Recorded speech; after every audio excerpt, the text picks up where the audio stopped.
नमस्कार साथियों। सरदार पूर्ण सिंह किरत मजदूरी और प्रेम निबंध की कक्षा में आपका स्वागत है।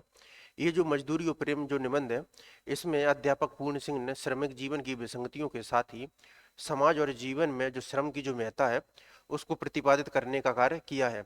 ये जो श्रम है ना वो केवल किसी देश और समाज के लिए बल अत्य आवश्यक है, बल्कि समाज, देश और व्यक्ति की उन्नति के लिए भी ये जो श्रम की जो महत्ता है वो भली भांति जरूरी है। इसके माध्यम से जो लेखक हैं उन्होंने जापान का एक उदाहरण भी दिया है कि जापान में जो लोग हैं वो कितने कार्यशील और परिश्रमी होते हैं, जिसके माध्यम से उनका जो देश है वो कितनी उन्नति कर रहा है। और उस समय हमारे जो देश की जनसंख्या थी वो तकरीबन 30 करोड़ थी, तो उन्होंने बताया भी है कि 30 करोड़ भारतीय अगर अपने उंगलियों से काम करना स्टार्ट करेंगे तो हमारा जो देश है वो कई प्रकार की जो तरक्कियां हैं उनको कार्य करने का जो प्रारंभ है वो वहां से हो जाएगा। ये जो निबंध है वो 8 शीर्षक हैं उसमें विभाजित है, और इन 8 शीर्षकों के माध्यम से उन्होंने जो विभिन्न आयाम है मजदूरी से संबंधित और समाज में जो प्रेम को स्थापित करने से संबंधित उसकी जो सभी आयाम है उसको कवर करने का कार्य है वो भली भांति किया है। इसमें सबसे प्रथम निबंध की जो शुरुआत होती है वो होती है हल चलाने वाले का जीवन। तो वो बताते हैं कि हल चलाने वाले और भेड़ चलाने वाले होते हैं वो स्वभाव से ही साधु होते हैं। खेत उनकी हवनशाला है, वो अपने जो खेत है उनका जो हवन है वो किया करते हैं। फिर आते हैं हल चलाने वाले के बाद है वो भेड़ चराने वाले पर। तो वो बताते हैं कि जो भेड़, जो उनका जो जीवन होता है भेड़ चराने वालों का, तो उनका जो भेड़ है उसके इर्द गिर्द ही उनका जो पूरा जीवन होता है वो होता है। अगर भेड़ को उनकी अगर चोट लग जाए तो वो भी दुखी हो जाते हैं, और अगर उनकी भेड़ है वो सुखी और संपन्न है तो उनका जो जीवन है वो भी सुखी और संपन्न है वो होता है। फिर वो आते हैं मजदूर की मजदूरी। तो वो बतलाते हैं कि जब हम कोई मजदूर व्यक्ति होता है तो उसको हम केवल जो अन्न और जो धन दे देते हैं वो उसकी मजदूरी का है, वो वास्तविक मूल्य नहीं है, बल्कि उसकी जो वास्तविक मूल्य है वो है प्रेम। इस तरीके से वो समाज में जो मजदूर की मजदूरी है और जो प्रेम है उसको स्थापित करने का कार्य है वो करते हैं। फिर इसके बाद टॉपिक आता है प्रेम मजदूरी। तो प्रेम मजदूरी के माध्यम से वो बतलाते हैं कि जो समाज में जो प्रेम है और जो मजदूरी का भावार्थ है वो किस तरीके से है वो आवश्यक है। फिर उसके पश्चात मजदूरी और कला। फिर आते हैं मजदूरी और कला और मजदूरी और फकीरी, समाज का पालन करने वाली दूध की धारा और पश्चिमी सभ्यता का नया आदर्श। बाकी के जो 4 जो टॉपिक हैं उनके माध्यम से उन्होंने समाज में जो मजदूर और फकीरी है उसको महत्व को स्थापित किया है। और जो पश्चिमी सभ्यता का जो नया आदर्श है तो वहां पर उन्होंने जो मशीनीकरण है उसके कारण मानव जीवन का किस प्रकार शोषण होता है और मानव है और जो मजदूर है वो किस प्रकार के जो संकट में है उनको प्रतिपादित किया है। और इन जो काली मशीनों के माध्यम से मानव जीवन किस प्रकार विसंगतियों का शिकार हो रहा है उसको उन्होंने बतलाया। और लास्ट में आता है पश्चिमी सभ्यता का नया आदर्श। तो वो वहां से बताते हैं कि जो श्रमिक जीवन है वो किस प्रकार की विसंगतियों का सामना कर रहा है। और ये पश्चिमी सभ्यता को जो नया आदर्श दर्शाने वाले दार्शनिक हैं वो हैं रस्किन और टॉल्स्टॉय। तो हम इस जो निबंध है इसकी शुरुआत करते हैं मजदूरी और प्रेम, अध्यापक पूर्ण सिंह। और ये जो अध्यापक पूर्ण सिंह है ये द्वैधी युग के जो है प्रमुख निबंधकार है। फिर है तो ये जो निबंध का जो उनका जो शीर्षक है मजदूरी और फकीरी, मजदूरी और फकीरी। इस निबंध के माध्यम से ये जो टॉपिक है इसी निबंध में 8 भागों में से एक है मजदूरी और फकीरी। इसके माध्यम से वे मजदूरी और फकीरी दोनों का महत्व स्थापित करते हैं। वो बताते हैं कि जो समाज में मजदूरी और फकीरी है उन दोनों का महत्व है वो किस प्रकार है। इसके माध्यम से वो विभिन्न प्रकार के जो महान व्यक्ति हैं उनका उदाहरण देते हैं और फकीरी और मजदूरी को देश के लिए आवश्यक बतलाते हैं। तो उन्हीं की कुछ पंक्तियां हैं ये। मजदूरी करना, मजदूरी करना जीवन यात्रा का आध्यात्मिक नियम है। वो बोलते हैं कि मजदूरी करना है वो जीवन यात्रा का आध्यात्मिक नियम है। जॉन ऑफ आर्क की फकीरी, जॉन ऑफ आर्क की फकीरी और भेड़ें चढ़ाना। ये जो स्लाइड है मैं जानबूझ के लाया हूं क्योंकि यहाँ से जो प्रश्न है वो बनते हैं, क्योंकि वो वहां से पूछ लेते हैं कि इसमें किस प्रकार के जो दार्शनिक हैं या जो महान व्यक्ति हैं उनका उल्लेख है वो मजदूरी प्रेम में किया गया है और उनका क्या क्या कार्य था। तो मजदूरी करना जीवन यात्रा का आध्यात्मिक नियम है।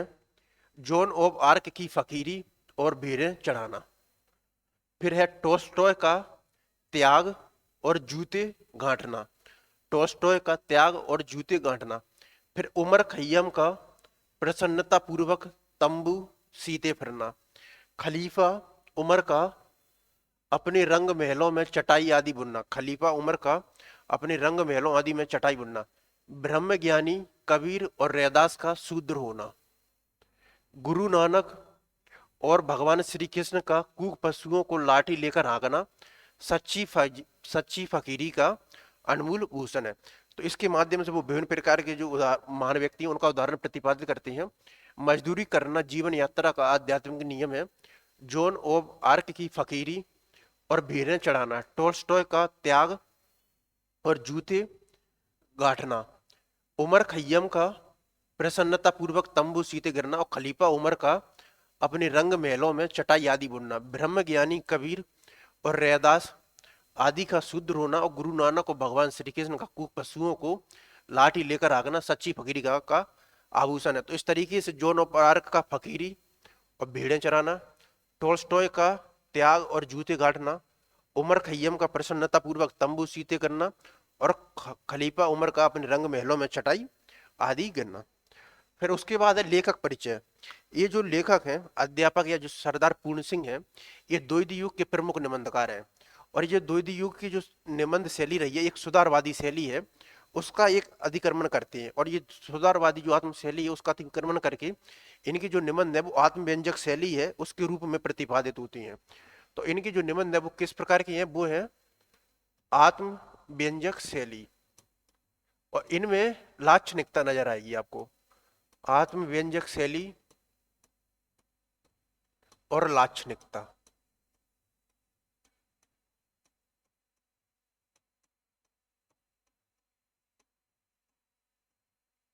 तो जो सरदार पूर्ण सिंह है वो द्वैध युग की है एक प्रमुख निबंधकार है। और ये जो द्वैध युग की जो सुधारवादी जो निबंध शैली है उसका अतिक्रमण करते हुए आत्म व्यंजक और जो लाक्षणिकता जो शैली से युक्त जो निबंध है वो लिखते हैं। इसके अलावा इनकी जो निबंध है वो द्वैध युग के साथ ही जो नैतिक और जो सामाजिक विषय हैं उनसे संबंधित है। लेकिन इनके साथ ही ये नैतिक और सामाजिक विषयों से संबंध होने के साथ ही उदार मानवतावादी जो मूल्य है उनको समाहित करते हैं। ये किसको समाहित करते हैं, वो है उदार मानवतावादी मूल्यों को, उदार मानवतावादी मूल्यों को ये समाहित करती है।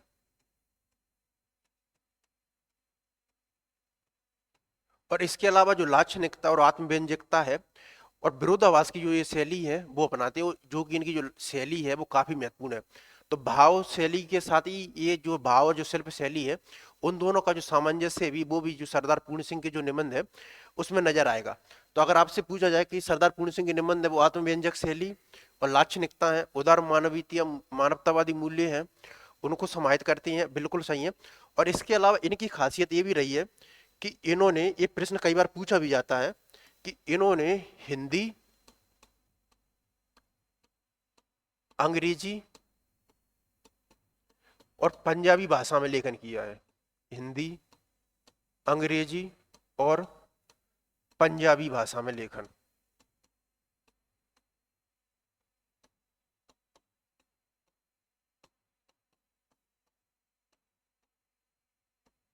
इन्होंने हिंदी, अंग्रेजी और जो पंजाबी जो भाषा है उसमें जो लेखन है उसका जो कार्य है वो किया। और इनकी जो अधिकतर जो निबंध है वो सरस्वती पत्रिका में प्रकाशित हुए हैं।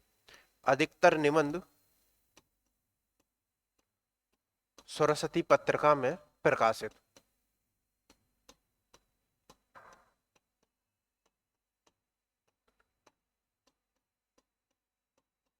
इनकी जो अधिकतर जो निबंध है वो सरस्वती पत्रिका में प्रकाशित। और इसके अलावा ये द्वैध युग के प्रमुख निबंधकार हैं, द्वैध युग के निबंधकार।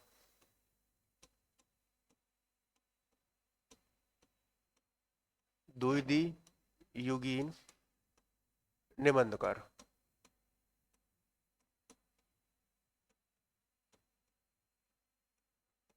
इनकी जो निबंधों की संख्या है उस पर काफी विवाद भी रहा है। उदाहरण के तौर पर रामचंद्र शुक्ल है वो इनकी जो निबंधों की जो संख्या है वो 6 मानते हैं। इनकी जो निबंधों की जो संख्या है, निबंधों की संख्या,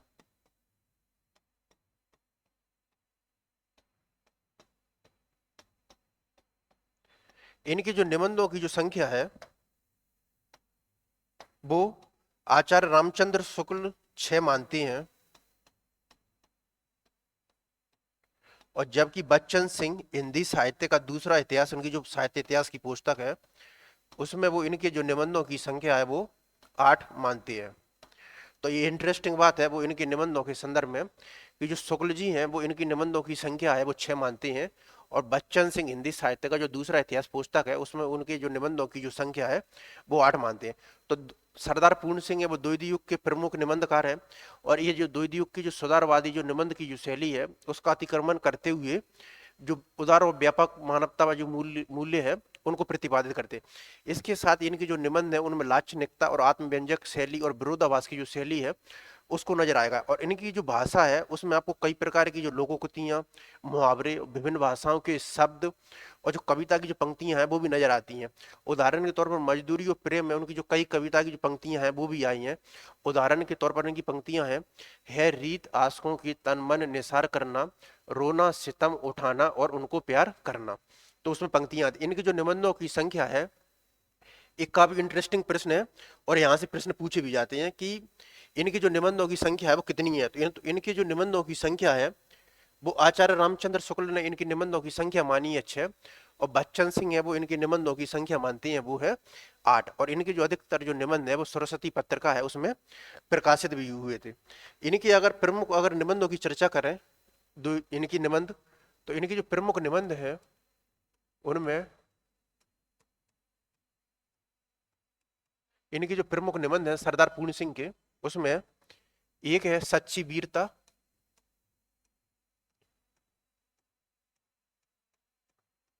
नैनों की गंगा,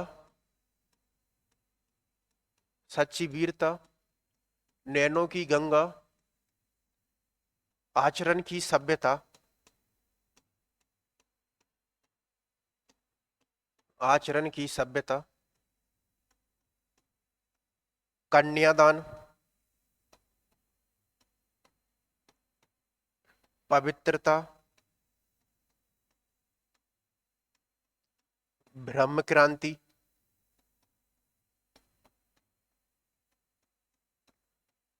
तो इनके जो निबंध है ना, दो जो एक्स्ट्रा जो निबंध बताते हैं बच्चन सिंह, उनमें एक है नैनों की गंगा और ब्रह्म ब्रह्म क्रांति। तो बच्चन सिंह जो उन 6 के अलावा दो निबंधों की चर्चा करते हैं उसमें नैनों की गंगा और जो ब्रह्म क्रांति है वो शामिल है। इसके अलावा सच्ची वीरता, आचरण की सभ्यता, कन्यादान, पवित्रता, मजदूरी और प्रेम और अमेरिका का मस्त योगी बोल्ट मैन है वो इनके अन्य निबंध है। और इनके दो एक्स्ट्रा जो निबंध है वो है नैनो की गंगा और ब्रह्म ग्रंथि, और इनको उल्लेखित करते हैं बच्चन सिंह।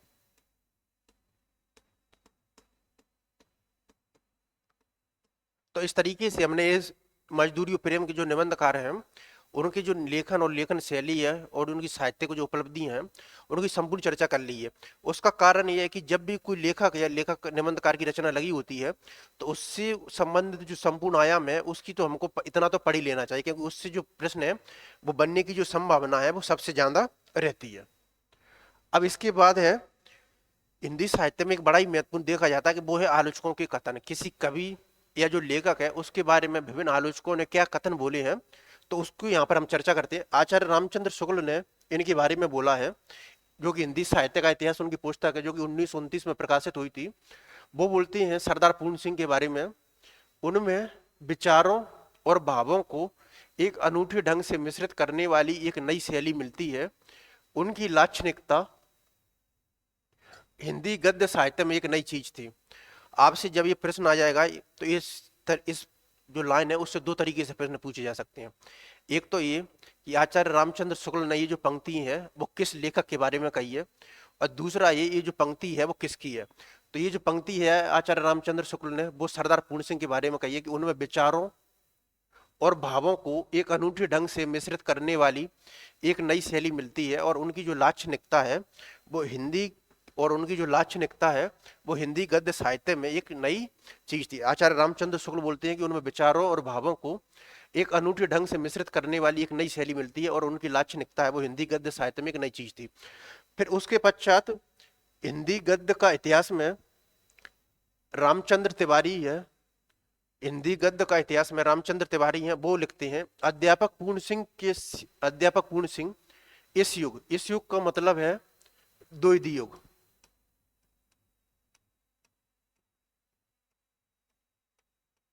अध्यापक पूर्ण सिंह है वो द्वैध युग के श्रेष्ठ आत्मव्यंजक निबंधकार हैं, वो कहे जा सकते हैं। यूं तो इनके निबंध नैतिक और सामाजिक विषयों से संबंध है, किंतु उनका प्रतिपादन स्वच्छंद आत्मव्यंजक शैली में किया गया है।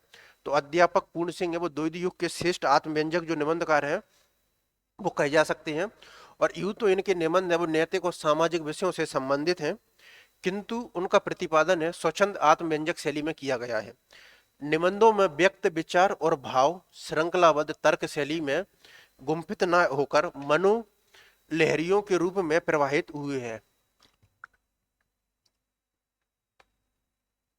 पूर्ण सिंह के विचार द्वैध युग की सुधारवादी नैतिकता का अतिक्रमण करके व्यापक और उदार मानवीय दृष्टि का परिचय। ये बड़ी महत्वपूर्ण लाइन है। द्वैध युग के पूर्ण सिंह के विचार द्वैध युग के सुधारवादी नैतिकता का अतिक्रमण करके व्यापक और उदार मानवीय जो दृष्टि है उसका जो परिचय है वो देते हैं। फिर बच्चन सिंह, इनकी पुस्तक है हिंदी साहित्य का दूसरा इतिहास, जो कि हिंदी साहित्य इतिहास की महत्वपूर्ण पुस्तक है। और यहाँ से प्रश्न है वो लगातार है वो बनते जा रहे हैं यूजीसी नेट जीआरएफ के एग्जाम में। हिंदी साहित्य का दूसरा इतिहास, अगर पूछा जाए कि बच्चन सिंह की साहित्य इतिहास की पुस्तक का नाम क्या है, तो वो है हिंदी साहित्य का दूसरा इतिहास।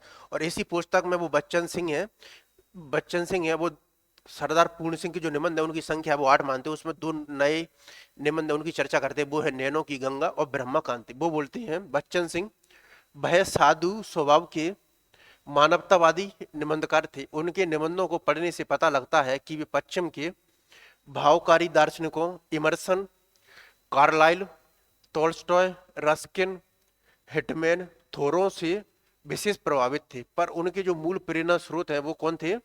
स्वामी रामतीर्थ। गुरु नानक की मानवीय समता और करुणा की धारा भी उनमें प्रभावित थी। ये बड़े ही इंटरेस्टिंग और महत्वपूर्ण लाइन है। गुरु नानक की मानवीय समता और करुणा की जो धारा है वो भी उनमें प्रभावित थी। गुरु नानक की जो मानवीय समता और जो करुणा की धारा भी उनमें प्रभावित थी। शब्दों का लाक्षणिक प्रयोग और विरोधाभास उनकी शैली के मुख्य उपादान है। ये बड़ी महत्वपूर्ण लाइन है और पूछी जा सकती है कि ये बच्चन सिंह ने किसके बारे में बोला, तो शब्दों का लाक्षणिक प्रयोग और विरोधाभास उनकी शैली के मुख्य उपादान है। शब्दों का लाक्षणिक प्रयोग और विरोधाभास है वो उनकी शैली के हैं वो मुख्य उपादान है। तो बच्चन सिंह की पुस्तक है साहित्य इतिहास की हिंदी साहित्य का दूसरा इतिहास। उसमें वो सरदार पूर्ण सिंह के बारे में बोलते हैं वह साधु स्वभाव के मानवतावादी निबंधकार थे। उनके निबंधों को पढ़ने से लगता है कि वे पश्चिम के भावकारी दार्शनिकों Emerson, Carlyle, Tolstoy, Ruskin, Whitman, Thoreau से विशेष प्रभावित थे, पर उनके मूल प्रेरणा स्रोत है वो कौन है? स्वामी रामतीर्थ। गुरु नानक की मानवीय समता और करुणा की धारा भी उनमें प्रभावित थी। शब्दों का लाक्षणिक प्रयोग और विरोधाभास है वो उनकी शैली के मुख्य उपादान है। तो आलोचकों के कथन में हमने 3 आलोचक है उनकी चर्चा की है सरदार पूर्ण से संबंधित। सर्वप्रथम है रामचंद्र शुक्ल बोलते हैं कि वे द्वैधी रामचंद्र शुक्ल बोलते हैं कि उनमें भावों और विचारों को एक अनूठी ढंग से मिश्रित करने वाली एक नई शैली मिलती है और उनकी लाक्षणिकता हिंदी साहित्य में एक नई चीज थी। रामचंद्र तिवारी बोलते हैं कि वे द्वैध युग की जो सुधारवादी जो दृष्टि है उसको अतिक्रमण करते हुए व्यापक जो मानवतावादी दृष्टिकोण है उसको प्रतिपादित करते हैं और ये स्वच्छ आत्मंजक शैली है उसको भी वो बतलाते हैं। फिर उसके बाद है बच्चन सिंह, वो गुरुदेव की मानवीय समता और करुणा से उनको जोड़ते हैं और स्वामी रामतीर्थ से भी। और शब्दों का लाक्षणिक प्रयोग और विरोधाभास है वो भी इनकी शैली की मुख्य विशेषता है। तो अब तक हमने जो चर्चा की है उसमें एक सबसे पहले जो स्लाइड बनाई थी उसमें हमने मजदूरी और फकीरी में विभिन्न जो महापुरुष हुए और उनका क्या क्या कार्य है उसकी चर्चा की थी। फिर इसके पश्चात जो निबंध है उसका थोड़ा सा सारांश जाना था। इसके अलावा सरदार पूर्ण सिंह का जो लेखकीय परिचय और योगदान है उसकी चर्चा की थी। और उसके अलावा जो 3 आलोचकों के कथन है रामचंद्र शुक्ल, रामचंद्र तिवारी और बच्चन सिंह, इनकी चर्चा कर चुके हैं। इसके पश्चात आते हैं हम उनके जो मूल निबंध है मजदूरी और प्रेम निबंध। ये जो मजदूरी और प्रेम निबंध है सरदार पूर्ण सिंह का, ये 8 भाग है उसमें विभाजित है। तो ये मजदूरी और प्रेम जो निबंध है वो 8 भागों में विभाजित है और इस जो निबंध से बनने का जो क्रम है वो यहीं से स्टार्ट हो जाता है। तो इससे सबसे पहला प्रश्न बन सकता है कि मजदूरी और प्रेम जो निबंध है वो कितने भागों में विभाजित है। तो मजदूरी और प्रेम जो निबंध है वो कितने भागों में विभाजित है? वो विभाजित है 8 भागों में। फिर आपसे वो पूछता है कि इसका जो क्रम है वो क्या है। तो सबसे पहले जो क्रम आता है वो आता है हल चलाने वाले का जीवन। फिर उसके बाद आता है गड़रिये का जीवन। फिर उसके बाद आता है मजदूर की मजदूरी। फिर है प्रेम मजदूरी। फिर है मजदूरी और कला। फिर उसके पश्चात आता है मजदूरी और फकीरी। फिर लास्ट के दो जो होते हैं वो है पश्चिमी सभ्यता का नया। फिर आता है समाज का पालन करने वाली दूध की धारा और पश्चिमी सभ्यता का नया आदर्श। तो इनका जो क्रम है यहाँ से आपके जो प्रश्न है वो बनना स्टार्ट हो जाते हैं। और यूजीसी नेट के जो एग्जाम है उसमें कई बार प्रश्न भी आया कि इनका जो क्रम है वो क्या। तो सबसे पहले आएगा हल चलाने वाले का जीवन। फिर आता है गड़रिये का जीवन, मजदूर की मजदूरी, प्रेम मजदूरी, मजदूरी और कला, मजदूरी और फकीरी, समाज का पालन करने वाली दूध की धारा और पश्चिमी सभ्यता का नया आदर्श। अब फिर ये जो निबंध है या इसके जो भाग हैं उसमें उन्होंने कई चीजों को उल्लेखित किया है। जैसे कि पहला जो भाग है हल चलाने वाले का जीवन। तो हल चलाने वाले वो बोलते हैं कि हल चलाने वाले और गड़रिये वाले हैं वो स्वभाव से साधु होते हैं। वो बोलते हैं कि खेत उनकी हवनशाला है और वो अपने जो खेत है उनमें वो हवन किया करते हैं और उनका जो परिश्रम वगैरह है उसके माध्यम से अपने वो जीवन की जो आध्यात्मिक जो शांति है उसका अनुभव करते हैं। तो इस तरीके से जो हल चलाने वाले का जीवन है वो वहीं पर ही पहले ही जो निबंध का जो टॉपिक है उसमें जो श्रम की जो महत्ता है और जो मानवीय जो मजदूरी है उसके वो महत्व को प्रतिपादित करते देते हैं वो है हल चलाने वाले के माध्यम से। फिर उसके पश्चात आता है गड़रिये का जीवन। तो गड़रिये के जीवन में एक वो भेड़ वाले का उदाहरण लेते हैं। वो बताते हैं कि जो भेड़ है वो उनके जीवन में है वो किस प्रकार उपयोगी होती है और उनका जो पूरा जो जीवन होता है वो उनकी जो भेड़ होती है उसी के आसपास होती है। भेड़ अगर उनकी सुखी और संपन्न होती है तो वो भी सुखी और संपन्न होते हैं। और फिर इसके इसी जो दूसरा जो भाग है उसमें विभिन्न प्रकार की जो काव्यात्मक जो पंक्तियां हैं वो भी आती हैं। जैसे कि जो खुदा को देखना हो तो मैं देखता हूं तुमको, जो मुझे तुमको देखना हो तो मैं देखता हूं खुदा को। तो इस प्रकार की जो कई प्रकार की जो पंक्ति हैं वो गड़रिये के जीवन में वो आती हैं। फिर आता है मजदूर की मजदूरी। ये जो मजदूर की मजदूरी है इसमें कहीं ना कहीं उनका जो मानवतावाद है वो नजर आता है। वो मानवतावाद है वो क्या। और इसके अलावा जो श्रमिक का जो सम्मान है उसको बतलाते हैं वो।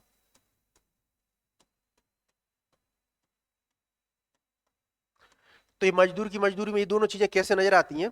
वो बोलते हैं कि जब भी कोई व्यक्ति है वो मजदूरी करने के लिए आता है तो हम उसको जो अन्न और धन है वो दे देते हैं। तो वो बोलते हैं कि जी अन्न और धन है ये तो क्या है कि मिट्टी की वस्तुएं हैं और वो तांबे से बनी हुई वस्तुएं हैं। इनका जो उसका जो जीवन है उसके जीवन में कोई व्यक्तिगत मूल्य नहीं है। लेकिन अगर हम उसको प्रेम से और आदर से सत्कार करेंगे, अगर प्रेम पूर्वक जीवन उसके साथ में व्यवहार करेंगे तो वही जो मजदूर है उसकी वो असली मजदूरी है। इस तरीके से वो श्रम की जो महत्ता के साथ जो श्रमिक का जो सम्मान है वो प्रतिपादित करते हैं और यहाँ उनका जो मानवतावाद है वो भी नजर आता है। फिर आता है जो प्रेम मजदूरी। तो वहां पर जो प्रेम मजदूरी से उनका जो तात्पर्य है वो मजदूरी और जो प्रेम है उसको व्यापक रूप से जोड़ते हुए साथ में जो सारांश है उसको जोड़ते हैं। और यही जो प्रेम और मजदूरी है उसी को वो शीर्षक वो बना देती हैं, वो है मजदूरी और प्रेम। और वास्तव में कहीं ना कहीं वो जो मजदूरी और प्रेम है वो संपूर्ण जो निबंध का जो ढांचागत आयाम है उसके लिए सही टाइटल भी बैठता है, मजदूरी और प्रेम। फिर आता है मजदूरी और कला।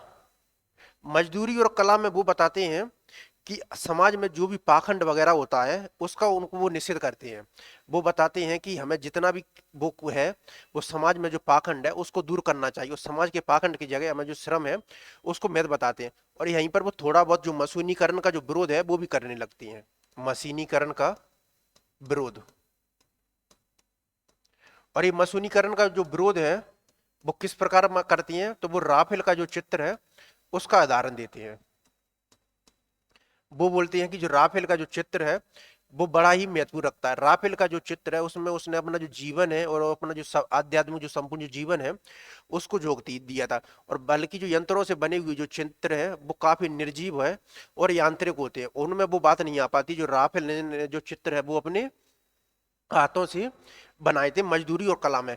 यहीं पर वो बताते हैं कि हमें जो पंडे जो पादरी और जो मौलवी होते हैं उनसे सावधान रहना चाहिए और उन्हीं के कारण जो हमारी जो सभ्यता है वो काफी पीछे रह गई। बल्कि हमें जो श्रम है उसको जो महत्व है उसको निरंतर बढ़ाता जाना चाहिए। फिर वो मजदूरी और फकीरी को महत्व को प्रतिपादित करते हैं। मजदूरी और फकीरी का महत्व वो बताते हैं कि समाज में जो मजदूरी और फकीरी का जो महत्व है वो किस तरीके से आवश्यक है। वो बताते हैं कि जो हमें जो गेरुआ वस्त्र वगैरह उन सब धारणों को जो करने की जरूरत नहीं है, ना ही हमें घंटा जो गिरजाघर वगैरह है उनमें घंटा वगैरह ये सब की आराधना करने की जरूरत है, बल्कि हमें जो श्रम है उसका जो महत्व है उसको ही हमें निरंतर जो आगे है वो बढ़ाता जाना चाहिए। और इन्हीं जो मजदूरी फकीरी में वो जापान का एक उदाहरण भी देते हैं कि जापान की जो तरक्की का जो कारण है वो वहाँ के जो नागरिक हैं उनमें जो श्रम का जो महत्व, जो श्रम की जो क्षमता है, वो जापान की तरक्की का योगदान रहा है। और भारत के 30 करोड़ जो नागरिक नागरिक हैं उनको भी वो आह्वान करते हैं कि हमें भी उसी तरीके से जापान में है, जापान की तरह जो आगे बढ़ने का कार्य है वो करना चाहिए। फिर उसके पश्चात आता है समाज का पालन करने वाली दूध की धारा। ये जो समाज का पालन करने वाली दूध की धारा है उसमें वो दो कैरेक्टर हैं उनका नाम लेते हैं, एक है लालू और एक है भागो। तो उसमें भी वो कहानी की चर्चा करते हैं कि एक बार जो गुरु नानक है वो किसी गांव से गुजरते हैं, तो इसमें दो व्यक्ति रहते हैं। जो लालो है वो एक रईस होता है और वो भागो है वो एक गरीब व्यक्ति होता है। तो वो भागो के हाथ की जो लालो के हाथ की जो रोटी है वो खाते हैं, और जो भागो है वो उसके यहाँ पर जो खीर वगैरह बनी होती है वो उसको नहीं खाते हैं। तो वो जब वो भागो आता है गुरु नानक के पास में, तो वो उनसे बतलाता है कि आपने गुरु नानक मेरे यहाँ की रोटी क्यों नहीं खाई, जबकि इसके हाथों की जो सूखी जो रोटी है वो खा रहे हैं। तो वो बतलाते हैं कि इसकी जो हाथों की जो रोटी बनी हुई है लालों की, वही जो समाज का पालन करने वाली दूध की असली धारा है। फिर इसी को वो जो शिव जी है उनकी जो जटा धारा है उससे भी जोड़ देते हैं। तो समाज का पालन करने वाली जो दूध की धारा वो क्या है, वो है लालों की। और भागों को वो इसलिए भी बतलाते हैं कि इसमें जो वो है इसका जो धन है वो कहीं ना कहीं समाज की जो शोषण वगैरह है उससे बना हुआ है। तो इस तरीके से यहाँ पर जो मानवीय समाज की जो विसंगति है उसको भी वो प्रतिपादित करते हैं समाज का पालन करने वाली दूध की धारा में। फिर उसके बाद वो बताते हैं कि समाज का पालन करने वाली दूध की धारा में आगे बढ़ के कि जो भारत है वो भारत है, जो भारत की दुर्दशा का जो मुख्य जो कारण है वो ये रहा है कि जो भारत की जो नागरिक हैं वो श्रम की जो महत्ता है उसको करना भूल गए, बल्कि वो उनका जो जीवन है वो आध्यात्मिकता है उसमें प्रतिपादित करते जा रहे हैं। अगर हम कहीं ना कहीं अगर जीवन है उसमें श्रम को अगर करते जाएंगे तो हम एक तरफ उन्नति की तरफ है वो लगातार बढ़ते जाएंगे। फिर वो पश्चिमी सभ्यता का एक नया आदर्श है उसकी चर्चा करते हैं। और ये पश्चिमी सभ्यता का जो नया आश्रम है उसमें वो मशीनों को काली मशीनें बोलते हैं। और ये पश्चिमी सभ्यता को दर्शाने वाले दो दार्शनिकों हैं उनकी चर्चा करते हैं, वो है टोल्स्टॉय और रस्किन। और ये कहीं ना कहीं वही दार्शनिक है जो मानवतावाद है या मानवतावादी दर्शन है उनको प्रतिपादित करते हैं। तो वो बोलते हैं पश्चिमी सभ्यता है वो एक नया आदर्श है वो देख रही है, पश्चिमी सभ्यता वो नया मुख मोड़ रही है। और इस आदर्श को जो दर्शाने वाले जो व्यक्ति हैं वो है टोल्स्टॉय और रस्किन। और ये जो निबंध है उसमें वो बतलाते हैं जो पश्चिम ने है वो अपनी जो मशीनों है उनके दम पर काफी प्रगति की, लेकिन आज वो मशीनीकरण के कारण है उसका जो कुप्रभाव है वो वहां के लोगों पर नजर आ रहा है। और वो उनका जो तरक्की के अलावा तरक्की का कारण जो बनते थे आज वो उनकी जो कुसंगति है या उनके जो समाज में विषमता है उसको बढ़ाने का वो कार्य है वो करते जा रहे हैं। आज वो उनका जो रोजगार है वो छीन रहे हैं, जबकि हमारे जो हाथ हैं अगर हम उनसे करते तो ना केवल सभी को रोजगार मिलता बल्कि समाज है वो सुखी और संपन्न बोलता। तो इस तरीके से वो काली मशीन है उनको वो बतलाते हैं ये मशीन है उसने वो मानवीय समाज है वो किस प्रकार उनको प्रभावित किया है। और इस जो पश्चिमी सभ्यता को जो नए आदर्श दर्शाने वाले जो दार्शनिक है वो है टोल्स्टॉय और रस्किन। तो इस तरीके से जो निबंध है उसको उन्होंने 8 भागों में विभाजित किया है। और 8 भागों के माध्यम से उन्होंने जो मजदूरी और प्रेम है उनके जो संपूर्ण आयाम है और उदार मानवतावादी जो चरित्र है उसको दर्शाया है। अगर फिर इसके पश्चात हम इस जो निबंध है उसकी प्रमुख उद्धरण है उसकी चर्चा करते हैं, क्योंकि यूजीसी नेट में ये परिपाटी देखने को मिलती है कहानी और निबंध वाले सेक्शन में कि वो सबसे पहले तो इसका जो क्रम है वो लगाने के लिए देंगे या उसका जो सारांश है इस निबंध के बारे में क्या क्या जो बातें हैं या मूल प्रतिपाद है वो क्या है। और फिर वो उसमें आते हैं उद्धरण कि इसमें जो कौन सा जो निबंध है या कौन से भाग से वो उद्धरण लिए गए। तो इसमें जो पहला ही जो भाग है वो आता है हल चलाने वाले का जीवन। तो हल चलाने वाले के जीवन जो महत्वपूर्ण जो उद्धरण है वो है हल चलाने वाले और भेड़ चराने वाले प्राय स्वभाव से ही साधु होते हैं। हल चलाने वाले अपने शरीर का हवन किया करते हैं, खेत उनकी हवनशाला है, उनके हवन कुंड में ज्वाला की किरणें चावल के लंबे और सफेद दानों के रूप में निकलती हैं। अगर आपसे पूछा जाए कि हल चलाने वाले और भेड़ चलाने वाले स्वभाव से ही साधु होते हैं, हल चलाने वाले अपने शरीर का हवन किया करते हैं, ये मजदूरी और प्रेम के किस जो शीर्षक है उससे लिया गया है तो वो शीर्षक है हल चलाने वाले जीवन। खेत उनकी हवनशाला है, उनके हवन कुंड में ज्वाला की किरणें चावल के लंबे और सुपीत दानों के रूप में निकलती हैं। किसान मुझे अन्न में, फूल में, फल में आहुति हुआ सा दिखलाई पड़ता है। कहते हैं ब्रह्माहुति से जगत पैदा हुआ है। अन्न पैदा करने में किसान भी ब्रह्म के समान है। खेत उसकी ईश्वरीय प्रेम का केंद्र है। तो यहाँ पर आप देख सकते हैं कि वो मनुष्य को है वो आध्यात्मिक जीवन देने के साथ ही जो मनुष्य का जीवन है वो किस प्रकार आध्यात्मिकता से उत्पन्न है और उनका जो वास्तविक आध्यात्म है वो क्या है, वो श्रम में स्थापित है, उसको वो यहाँ पर जोड़ देते हैं कि किसान मुझे अन्न में, फूल में, फल में आहुति हुआ सा दिखाई पड़ता है। कहते हैं कि ब्रह्माहुति से जगत पैदा हुआ है। अन्न पैदा करने में किसान भी ब्रह्मा के समान है। खेत उसकी ईश्वरी प्रेम का केंद्र है। फिर उसके पश्चात है हल चलाने के बाद जो दूसरा प्रसंग बनता है वो बनता है गड़रिये का जीवन। वह निरोगता की, फिर उसमें वो बोलती हैं वह निरोगता की पवित्र मदिरा से मस्त हो रहा है। बाल उसके सारे सफेद हैं और क्यों ना सफेद हो, सफेद भेड़ों का मालिक जो ठहरा है, परंतु उसके कपोलों से लाली फूट रही है। बर्फानी देशों में वह मानो विष्णु के समान क्षीर सागर में लेटा है। अगर आपसे पूछा जाए कि बर्फानी देशों में वह मानो विष्णु के समान क्षीर सागर में लेटा है, इसकी तुलना है वो अध्यापक पूर्ण सिंह ने किससे की है, तो वो की है गड़रिये का जीवन से। तो गड़रिये के जीवन में वो बोलते हैं कि वह निरुक्ता की पवित्र मदिरा से मस्त हो रहा है। बाल उसके सारे सुपोध हैं और क्यों ना सुपोध हो, सुपोध भेड़ों का मालिक जो ठहरा, परंतु उसके कपोलों से लाली फूट रही है। बर्फानी देशों में वह मानो विष्णु के समान है, वो क्षीर सागर है उसमें लेटा है। ये जो दूसरा जो शीर्षक है गड़रिये का जीवन, उसमें कई काव्यात्मक पंक्तियां भी आती हैं। और जब भी कोई निबंध या कहानी या गद्य में काव्यात्मक पंक्तियां आती हैं तो उनकी इंपोर्टेंस, तो उनका महत्व है वो बढ़ता जाता है, क्योंकि उससे जो प्रश्न पूछने की प्रवृत्ति है वो ज्यादा होती है। तो उसमें एक पंक्ति आती है, किसी के घर कर में ना घर बैठना, इस दारे पानी में ठिकाना बे ठिकाना और मकान बर वाला मकान रखना।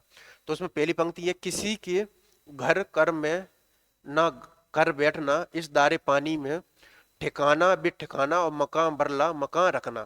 फिर उसके बाद बोलते हैं वो हुए थे आंखों के कल इशारे, इधर हमारे उधर तुम्हारे, चले थे अशकों के क्या फब्बारे, इधर हमारे उधर तुम्हारे। तो बड़ी महत्वपूर्ण काव्यात्मक पंक्तियां नजर आ रही हैं ये। हुए थे आंखों के कल इशारे, इधर हमारे उधर तुम्हारे, चले थे अशकों के क्या फब्बारे, इधर हमारे उधर तुम्हारे। तो ये दो पंक्तियां हैं, तो ये पूछा जा सकता है ये कौन से उपशीर्षक से है, तो वो है गड़रिये का जीवन से, किसी के घर कर में ना घर बैठना, इस दारे पानी में। और दूसरी जो पंक्ति है, हुए थे कल इशारे, इधर हमारे उधर तुम्हारे, चले थे अशकों के क्या फब्बारे, इधर हमारे उधर। इसके अलावा इसमें एक तीसरी भी पंक्तियां हैं, वो है इसमें एक पंक्ति आती, इनका जीवन, वो बोलते हैं गड़रिये के जीवन के संदर्भ में, इनका जीवन बर्फ की पवित्रता से पूर्ण और वन की सुगंधी से सुगंधित है। इनके मुख, शरीर और अंतःकरण सुपुद, इनकी बर्फ पर्वत और भेड़ें सुपुद। अपनी सुपुद भेड़ों में यह परिवार शुद्ध सुपुद ईश्वर की जो दर्शन है वो करता है। तो वो इसके माध्यम से बतलाते हैं उनका जो काम है वो उसी में वो जो ईश्वर की जो दर्शन है वो करते हैं। उन्हें किसी भी मंदिर और गिरजाघर और मस्जिद में जाने की जरूरत नहीं है, उनका जो काम है उसी में वो जो ईश्वर का और आध्यात्म का जो दर्शन है वो करते हैं। तो इनका जीवन बर्फ की पवित्रता से पूर्ण और वन की सुगंधी से सुगंधित है। इनके मुख, शरीर और अंतःकरण सुपेद, इनकी बर्फ पवित्र और भीड़ें सुपूद। अपनी सुपेद भीड़ों में परिवार शुद्ध सफेद ईश्वर के दर्शन करता है। फिर आती है ये पंक्तियां, जो खुदा को देखना हो तो मैं देखता हूं तुमको, मैं देखता हूं तुमको, जो खुदा को देखना हो। तो जो खुदा को देखना हो तो मैं देखता हूं तुमको, और मैं देखता हूं तुमको, जो खुदा को देखना हो। तो अभी तक हमारे दो शीर्षक हुए हैं, हल चलाने वाले का जीवन और गडरिये का जीवन। हल चलाने वाले जीवन में बताते हैं कि हल चलाने वाले और जो गडरिये हैं वो स्वभाव से साधु होते हैं, और खेत उनकी हवनशाला, वो अपने खेतों में वो हवनशाला का जो होम है वो किया करते हैं। फिर आते हैं गडरिये के जीवन। गडरिये के जीवन में वो जो गडरिये की जो तुलना है वो विष्णु सागर के जो क्षीण सागर है उससे करते हैं। और इसके अलावा जो उनका जो भेड़ है उन्हीं में वो अपने जो ईश्वर को जो दर्शन है वो किया करते हैं। फिर इसमें जो तीन है वो पंक्तियां भी आती हैं, उसमें जो अंतिम पंक्ति है, जो खुदा को देखना हो तो मैं देखता हूं तुमको, मैं देखता हूं तुमको, जो खुदा को देखना हो। और इसके अलावा जो पंक्तियां हैं, हुए थे आंखों के कल इशारे, इधर हमारे उधर तुम्हारे, चले थे अश्कों के क्या फव्वारे, इधर हमारे तुम्हारे। फिर उसके बाद है मजदूर की मजदूरी। ये जो मजदूर की मजदूरी है, इसमें वो मानवतावाद है उसको प्रतिपादित करते हैं, और जो श्रम की जो महत्ता है उसको प्रतिपादित करते हैं। इसमें वो बड़ी इंटरेस्टिंग बात बोलते हैं, आपने 4 आने पैसे मजदूर के हाथ में रखकर कहा, यह लो दिन भर की अपनी मजदूरी, वाह क्या दिल लगी है, हाथ पांव सिर आंख है इत्यादि सब के सब अवयव उसने आपको अर्पण कर दिए। बड़ी इंटरेस्ट लाइन बोलते हैं वो, उसकी जो महत्ता है, हाथ पांव सिर आंखें इत्यादि सब के सब अवयव उसने आपको अर्पण कर दिए। ये सब चीजें उसकी तो थी ही नहीं, ये तो ईश्वरीय पदार्थ थे, ये तो सब चीजें उसकी थी ही नहीं, ये तो ईश्वरीय पदार्थ थे। जो पैसे आपने उसको दिए वो आपके ना थे, वे तो पृथ्वी से निकले हुए धातु के टुकड़े थे, अतएव ईश्वर के निर्मित थे। मजदूरी का ऋण तो परस्पर की प्रेम सेवा से चुकता होता है, अन्न धन देने से नहीं, वे दोनों तो ईश्वर के ही है। बड़ी इंटरेस्टिंग बात बोलती है, इस तरीके से वो प्रेम है वो स्थापित करते हैं, मजदूरी का ऋण तो परस्पर की प्रेम सेवा से चुकता होता है। तो इसमें आपसे पूछा जाएगा मजदूरी और प्रेम निबंध में, वो सरदार पूर्ण सिंह का मत है कि मजदूरी का ऋण तो परस्पर की जो प्रेम सेवा है उसी से चुकता होता है, अन्न धन देने से नहीं, वे तो दोनों ईश्वर के ही है। फिर अंत में बड़ी इंटरेस्टिंग लाइन बोलते हैं वो, शब्दों से तो प्रार्थना हुआ नहीं करती, ईश्वर तो कुछ ऐसी ही मूक प्रार्थनाएं सुनता है और तत्काल सुनता है। अंत में वो बोलते हैं कि शब्दों से तो प्रार्थना हुआ नहीं करती, ईश्वर तो कुछ ऐसी ही मूक प्रार्थनाएं सुनता है और तत्काल सुनता है। तो तीसरा जो उपशीर्षक है वो है मजदूर की मजदूरी। तो उसमें जो मजदूरी की जो महत्ता है और क्या मजदूर मिलना चाहिए, तो वो बोलते हैं कि मजदूरी जो है वो परस्पर की जो प्रेम सेवा है उसी से चुकता होता है, अन्न धन देने से नहीं, और शब्दों से तो प्रार्थना हुआ नहीं करती, ईश्वर तो कुछ ऐसी मूक प्रार्थना सुनता है और तत्काल सुनता है। तत्पश्चात फिर प्रेम मजदूरी। तो प्रेम मजदूरी में हमें वो मशीनीकरण है उसका विरोध करते हैं, और राफेल जैसे चित्रकारों के माध्यम से बतलाते हैं कि जो राफेल के जो चित्रों में वो बात है वो निर्जीव यंत्रों से बनी हुई चित्रों में नहीं आती है। तो वो बोलते हैं मुझे तो मनुष्य के हाथ से बने हुए कामों में उनकी प्रेम में आत्मा की सुगंध आती है। राफेल, ये पूछा जा सकता है कि वो किस चित्रकार की वो चर्चा करते हैं, तो वो करते हैं राफेल नाम की चित्रकार की। तो राफेल आदि के चित्रित चित्रों में उनकी कला कुशलता को देख इतनी सदियों के बाद भी उनके अंतःकरण के सारे भावों का अनुभव होने लगता है। केवल चित्र का ही दर्शन नहीं, किंतु साथ ही साथ उसमें छिपी हुई चित्रकार की आत्मा तक के दर्शन है वो हो जाते हैं।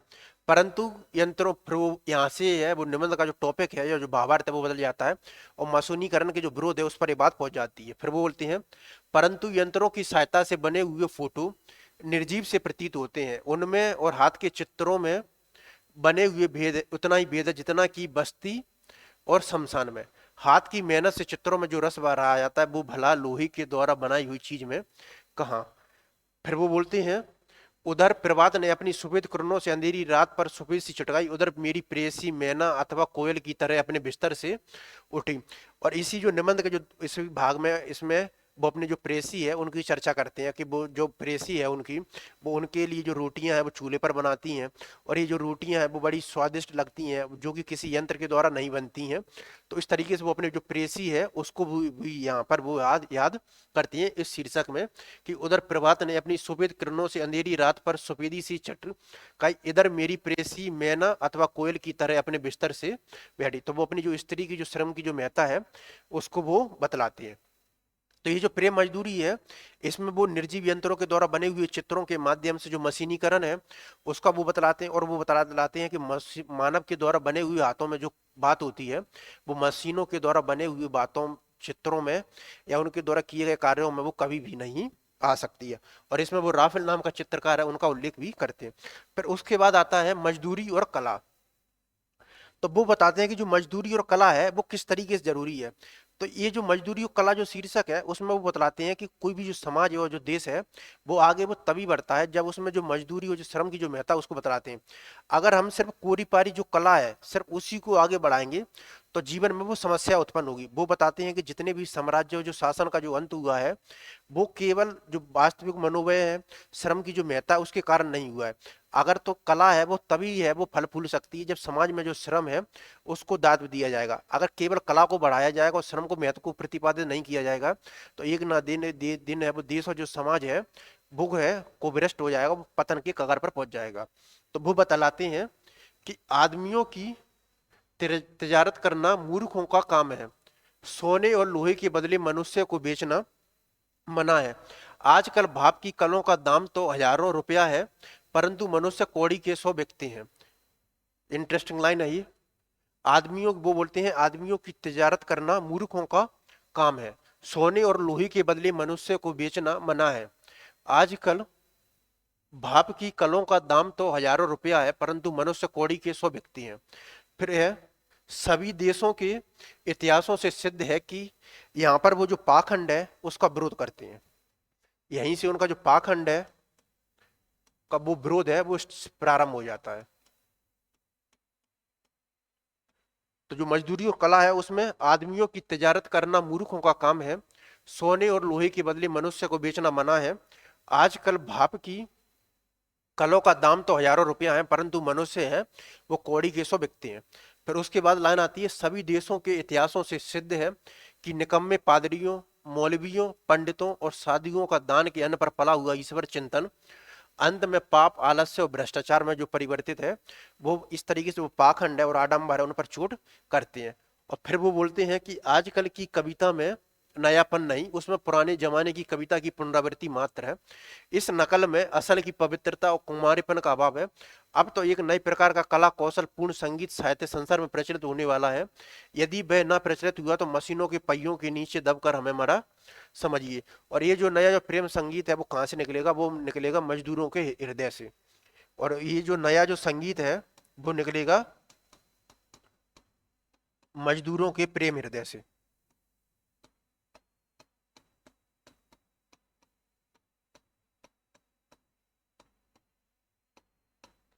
तो जो मजदूरी और जो कला है इस उप शीर्षक के अंतर्गत कई महत्वपूर्ण बातें आई हैं और यहाँ से जो प्रश्न है वो बनने की प्रोबेबिलिटी वो सबसे ज्यादा है। तो आदमियों की तिजारत करना मूर्खों का काम है, सोने और लोहे के बदले मनुष्यों को बेचना मना है। आजकल भाप की कलों का दाम तो हजारों रुपया है परंतु मनुष्य है वो कौड़ी के 100 बिकते हैं। सभी देशों यहाँ पर जो है वो सामंतवाद है उसका विरोध करते हैं, वो सामंतवाद का विरोध।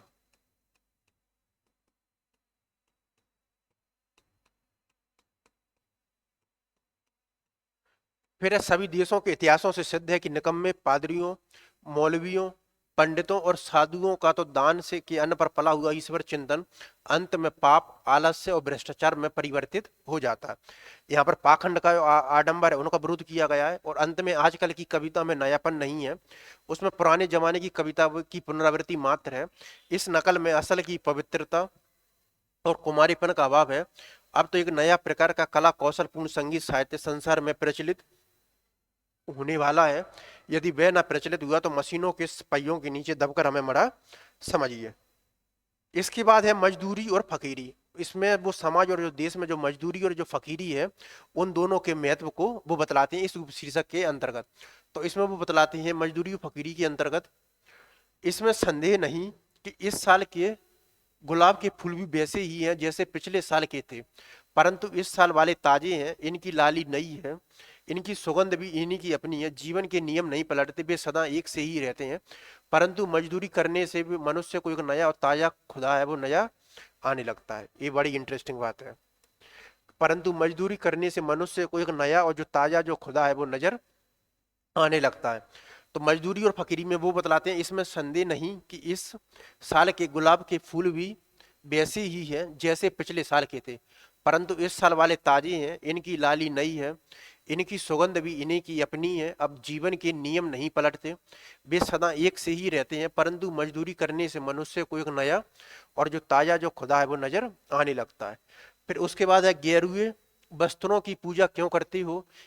यहाँ से वो कर्मकांड और जो आडंबर है उसका भी विरोध करते हैं और जो श्रम की जो महत्ता है उसको प्रतिपादित करते हैं। वो बतलाते हैं गेरुए वस्त्रों की पूजा क्यों करते हो गिरजे की घंटी क्यों सुनते हो, रविवार क्यों मनाते हो, 5 वक्त नमाज क्यों पढ़ते हो, त्रिकाल संध्या क्यों करते हो, मजदूर के अनाथ नयन, अनाथ आत्मा और अनाश्रित जीवन की बोली सीखो, फिर देखोगे कि तुम्हारी यही साधारण जीवन ईश्वरीय भजन होगा।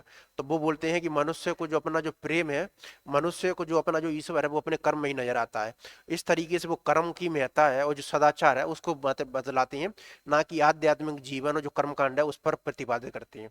वो बोलते हैं फिर देखोगे कि तुम्हारा यही साधारण जीवन है वो ईश्वरीय जो भजन है वो हो जाएगा। तो हमें कहीं पर भी मंदिर मस्जिदों गिरजाघरों में जाने की जरूरत नहीं है। अगर हम अपना कर्म अच्छी तरीके से करते हैं तो वहीं पर हमें ईश्वरीय भजन और जो ईश्वर की जो अनुभूति है वो होगी। गेरुए वस्त्रों की पूजा क्यों करते हो, गिरजे की घंटी क्यों सुनाते हो, रविवार क्यों मनाते हो, 5 वक्त नमाज क्यों पढ़ते हो, त्रिकाल संध्या क्यों करते हो, मजदूर के अनाथ नयन, अनाथ आत्मा, अनाश्रित जीवन की बोली सीखो, फिर देखोगे कि तुम्हारा यही साधारण जीवन है वो ईश्वरीय भजन है वो हो जाएगा। फिर है 7वां, इसका उपशीर्षक है समाज का पालन करने वाली दूध का धारा। तो इसमें वो दो कहानियों का जिक्र करते हैं, एक है लालो और भागो। और जो लालो के माध्यम से समाज की जो धारा है वही समाज का पालन करने वाली दूध की जो नई धारा है। अब वो इसमें वो सामाजिक असमानता है उस पर जो विसंगति है उस पर भी वो चोट करते हैं। फिर बाबा नानक का यही उपदेश हुआ, इसमें बाबा गुरु नानक की कथा है लालो और भागो दो कैरेक्टर के माध्यम से। बाबा नानक का यही उपदेश हुआ कि जो धारा भाई लालो की मोटी रोटी से निकली थी भाई समाज का पालन करने वाली दूध की धारा है, यही धारा शिव जी की जटा से और यही धारा मजदूरों की उंगलियों से निकलती है। अगर आपसे पूछा जाए कि समाज का पालन करने वाली दूध की धारा में जो उसकी तुलना वो किससे की गई तो वो की गई है शिव जी की जटा की धारा से। इसी तरीके से जो प्रश्न है जो यूजीसी ने एनटी है उसमें बनते हैं। तो उसमें जो रचना को पढ़ने का जो तरीका है ना वो काफी मौलिक होना चाहिए और काफी विस्तृत और सूक्ष्म। आप कोई भी जो टॉपिक है और जो पॉइंट है उसको छोड़ नहीं सकते हैं। और खासकर जो उसके इम्पोर्टेंट और यहाँ से प्रश्न है वो बनने की प्रोबेबिलिटी वो सबसे ज्यादा होती है। जैसे बाबा नानक का यही उपदेश हुआ, जो धारा भाई लालो की मोटी रोटी से निकली थी भाई समाज का पालन करने वाली दूध की धारा है, और यही धारा है वो शिव जी की जटा से और यही धारा है वो मजदूरों की उंगलियों से निकलती है। फिर हम मजदूरी करने से वो बतलाते हैं कि हृदय पवित्र होता है, संकल्प दिव्य लोकांतर में विचरते हैं, हाथ की मजदूरी से ही सच्चे ईश्वर की जो उन्नति है, सच्चे ऐश्वर्य की उन्नति है वो होती है। तो मजदूरी करने से हृदय पवित्र होता है, संकल्प दिव्य लोकांतर में विचरते हैं और हाथ की मजदूरी से ही सच्चे ऐश्वर्य की उन्नति है वो होती है। फिर वो जापानी है, जापानी जो जीवन है उसको बतलाते हैं कि जापान जो देश है और जो समाज है उसने तरक्की क्यों की। तो वहां के जो नागरिक हैं उन्होंने श्रम की महत्ता है उसको प्रतिपादित किया और जो उंगलियों की जो कला है उसको सीखा और वहीं के माध्यम से उन्होंने अपना जो देश है वो काफी तरक्की किया। तो वो भारतीयों से आह्वान भी करते हैं कि 30 करोड़ उंगलियां अगर किसी काम में लग जाएंगी तो यह देश भी उन्नति के जो शिखर को छू सकता है। तो वो बतलाते हैं कि एक जापानी तत्व विज्ञानी का कथन है कि हमारी 10 करोड़ उंगलियां सारे काम करती हैं, उन उंगलियों के बल से ही संभव है हम जगत को जीत लें। We shall weed the world with the tips of our fingers. We shall weed we shall weed the world with the tips of our fingers. जब तक धन और ऐश्वर्य की जन्मदात्री हाथ की कारीगरी की उन्नति नहीं होती तब तक भारतवर्ष या किसी भी देश या जाति की दरिद्रता है वो दूर नहीं हो सकती। बड़ी ही इंपॉर्टेंट लाइन है वो इसमें आती है। एक तो बाबा नानक का उपदेश है जिसमें लाल और भागो की कथा है। तो जो लालो का जो पालन करने वाली दूध की धारा वही समाज की असली धारा और इसकी तुलना वो शिव जी की जटा से और मजदूरों की उंगलियों से करते हैं। फिर बोलते हैं कि मजदूरी करने से हृदय वो पवित्र होता है, संकल्प है वो दिव्य लोकांतर में विचरते हैं और हाथ की मजदूरी से ही सच्चे जो ऐश्वर्य की जो उन्नति है वो होती है। फिर वो बतलाते हैं कि एक जापान की जो समाज और देश की जो उन्नति है उसके बारे में रेखांकित करते हैं। तो एक जापानी तत्व विज्ञानी का कथन है कि हमारी 10 करोड़ उंगलियां सारे काम करती हैं, उन उंगलियों के बल से ही संभव है हम जगत को जीत लें। We shall weed the world with the tips of our finger. जब तक धन और ऐश्वर्य की जन्मदात्री हाथ की कारीगरी उन्नति नहीं होती तब तक भारतवर्ष या क्या किसी भी देश की जो दरिद्रता है वो दूर नहीं हो सकती। फिर है पश्चिमी सभ्यता का नया आदर्श। तो वो बोलते हैं कि पश्चिमी सभ्यता है वो अपना जो मुख है वो मुड़ रही है, वो समाज को एक नया जो आदर्श है उसको दर्शा रही है और इस आदर्श को नया दर्शाने वाले व्यक्ति हैं वो रस्किन और टोल्स्टॉय। फिर वो बतलाते हैं कि पश्चिमी देश उन्होंने वो अच्छी तरीके से पहचान लिया है कि मशीनीकरण के कारण है उनकी जो देश और समाज की दुर्दशा है वो किस प्रकार बढ़ गई है और यंत्रीकरण ने उनके जो देश है वो उसको किस प्रकार है वो चोट पहुंचाई है। तो ये वही आदर्शवाद है जो पश्चिमी सभ्यता का जिसको जॉन रस्किन और टोल्स्टॉय की भाषा में मानवतावाद है वो बोलते हैं। और इसका अंत भी होता है है रीत आशकों की तन मन निसार करना, रोना सितम करना और उनको प्यार करना। तो पश्चिमी सभ्यता मुख मुड़ रही है, वह एक नया आदर्श देख रही है, अब उसकी चाल बदलने लगी है। वह कलों की पूजा को छोड़कर मनुष्यों की पूजा, तो वह कलों की यही मानवतावाद, वह कलों की पूजा को छोड़कर मनुष्यों की पूजा को आदर्श बना रही है। इस आदर्श को दर्शाने वाले उनके जो देवता वो है रस्किन और टोल्स्टॉय। और ये कई बार प्रश्न पूछा भी गया, पश्चिमी सभ्यता को नया आदर्श दर्शाने वाले कौन से वो देवता हैं, तो वो है जॉन रस्किन और टोल्स्टॉय। मशीनें, फिर वो बताते हैं मशीनीकरण का जो विरोध है या जो मशीनीकरण का जो कुप्रभाव है उसकी चर्चा करते हैं। मशीनें बनाई तो गई थी मनुष्यों के पेट भरने के लिए, मनुष्यों को सुख देने, परंतु वे काली काली मशीन है। यहीं से सवाल उठता है मशीनों को किस नाम से संबोधित करते हैं, वो बोलते हैं मशीनों को काली काली मशीनें ही काली बनकर उन्हीं मनुष्यों को भक्षण कर जाने के लिए मुख खोल रही हैं। प्रभात होने पर एक काली काली बलाएं दूर होंगी, मनुष्य के सौभाग्य का सूर्योदय है वो उदय होगा। तो वो बतलाते हैं कि मशीनीकरण के अंत के साथ ही जो मनुष्य का जो सौभाग्य है उसका सूर्योदय होगा। फिर अंत की पंक्तियां है रीत आशकों की तन मन रिसार करना, रोना सितम उठाना और उनको प्यार करना। यहाँ पर फिर से उनके जो श्रम की जो महत्ता है उसको वो बतलाते हैं। है रीत आशकों की तन मन निसार करना, रोना सितम उठाना और उनको प्रेम करना। तो पश्चिमी सभ्यता का जो नया आदर्श है, पश्चिमी सभ्यता वो मुख मोड़ रही है और वह एक नया आदर्श देख रही है। अब इसकी चाल है वो बदलने लगी है, वह कलों की पूजा को छोड़कर मनुष्यों की पूजा को अपना आदर्श बना रही है। इस आदर्श को दर्शाने वाले देवता कौन है, वो है जॉन रस्किन और टोल्स्टॉय आदि है।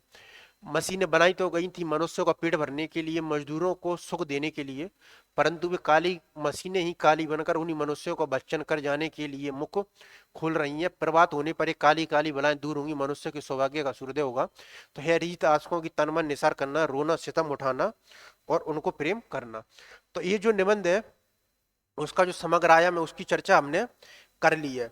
इसके पश्चात कोई भी टॉपिक है वो तभी कंप्लीट होता है जब हम उसकी थ्योरी है वो पढ़ने के साथ ही, संपूर्ण टॉपिक को कवर करने के साथ ही उसके जो पीवाईक्यू हैं उनको भी जान लें कि उस जो टॉपिक है उसके जो प्रश्न है वो किस तरीके से बनते हैं।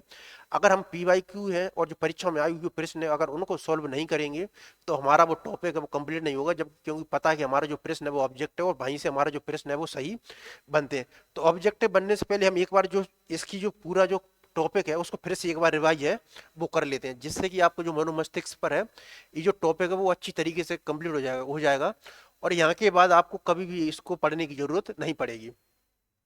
तो ये जो मजदूरी और जो प्रेम निबंध है वो अध्यापक पूर्ण सिंह का निबंध है, वो द्वैध युग के जो निबंधकार है वो है।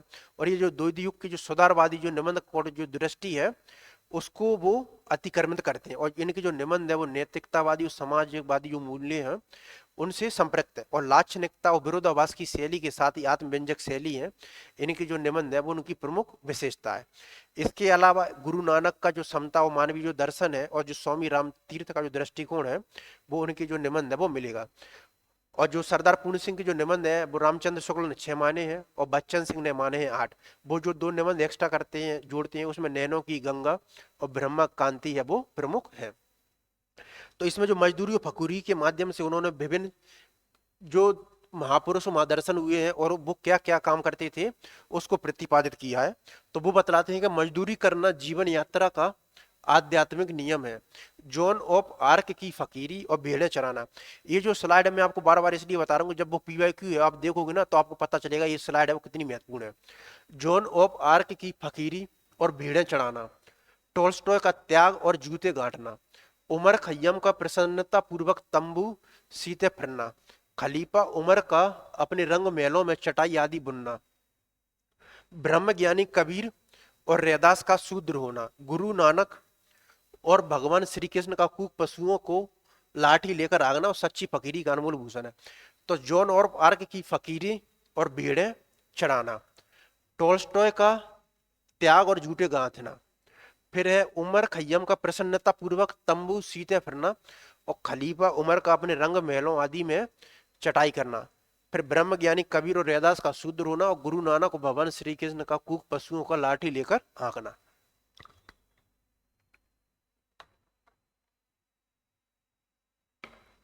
फिर उसके बाद है लेखक परिचय, उसकी चर्चा मैंने आपसे की है कि आत्मव्यंजक शैली और जो लाक्षणिकता है वो सरदार पूर्ण सिंह के निबंधों में नजर आएगी। और ये द्वैध युगीन निबंधकार हैं, उदार मानवतावादी मूल्य समाहित हैं। और एक और इंटरेस्टिंग बात है, यहाँ से प्रश्न भी पूछा जा सकता है, पूछा जाता है, हिंदी, अंग्रेजी और पंजाबी भाषा में है वो इन्होंने लेखन कार्य है वो किया है। अधिकतर जो इनके जो निबंध है वो सरस्वती पत्रिका में प्रकाशित हुए हैं, और इसके कारण ये काफी महत्वपूर्ण भी हो जाते हैं।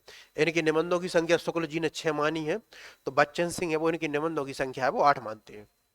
इनके जो प्रमुख निबंध है उसमें मजदूरी और प्रेम, आचरण की सभ्यता, सच्ची वीरता, सच्ची वीरता, फिर है कन्यादान, पवित्रता, अमेरिका का मस्त योगी वॉल्ट विटमैन, नैनो की गंगा और ब्रह्मा क्रांति। तो इनके निबंध ज्यादा नहीं है, 8 निबंध है, वो आपको बिल्कुल याद होने चाहिए। जब भी ऐसे कम निबंध होते हैं किसी भी लेखक के, तो उनसे जो प्रश्न है वो बनते हैं।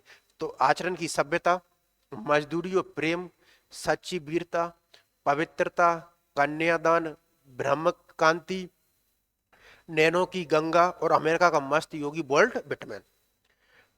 फिर उसके बाद आलोचकों के कथन है, तो रामचंद्र शुक्ल, रामचंद्र तिवारी और बच्चन सिंह ने है वो सरदार पूर्ण सिंह के निबंधों के बारे में या उनकी जो शैली है उसके बारे में क्या बोल रहा है।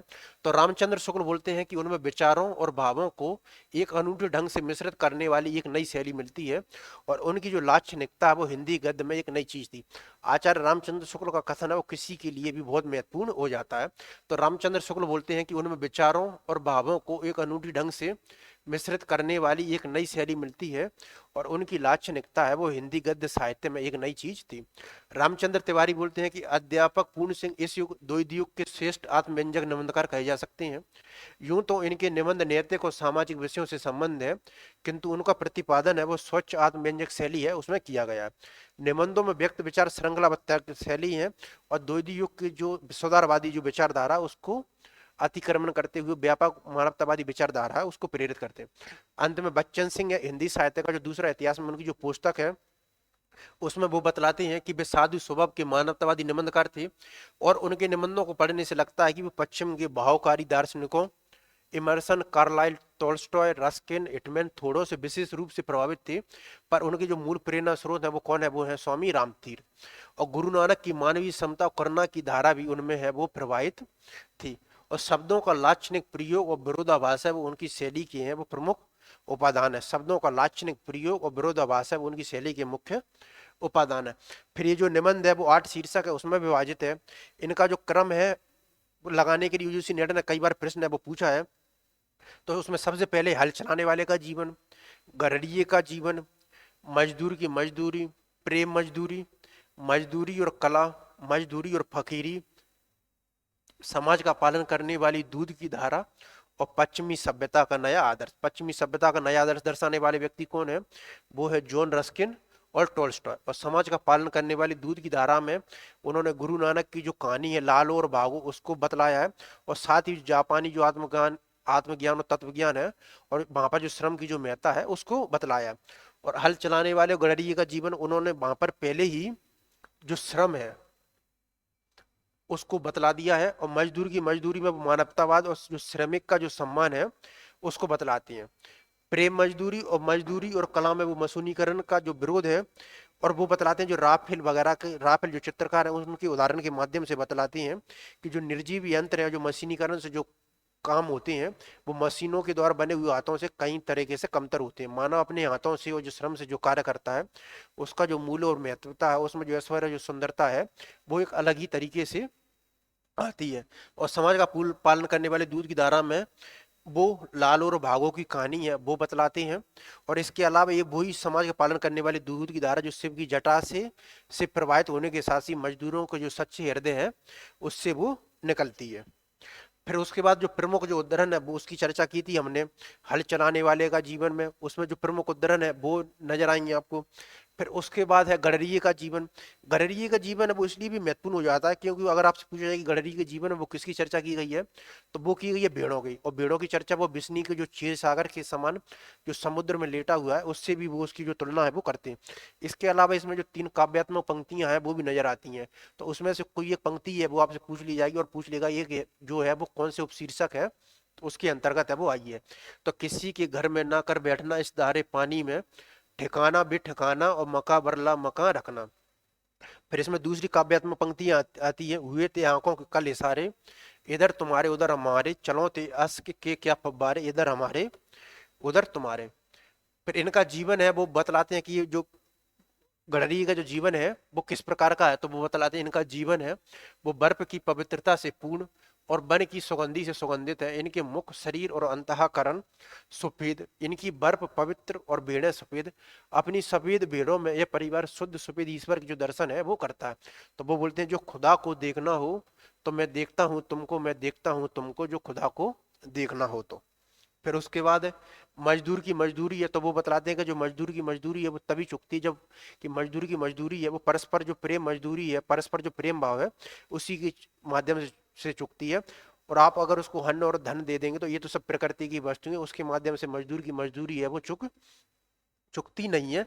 तो परस्पर की जो प्रेम सेवा है उसी से जो मजदूर की मजदूरी है वो चुकती है। फिर वो बोलते हैं कि शब्दों से तो प्रार्थना हुआ नहीं करती, ईश्वर तो कुछ ऐसी मूक प्रार्थना सुनता है और तत्काल सुनता है।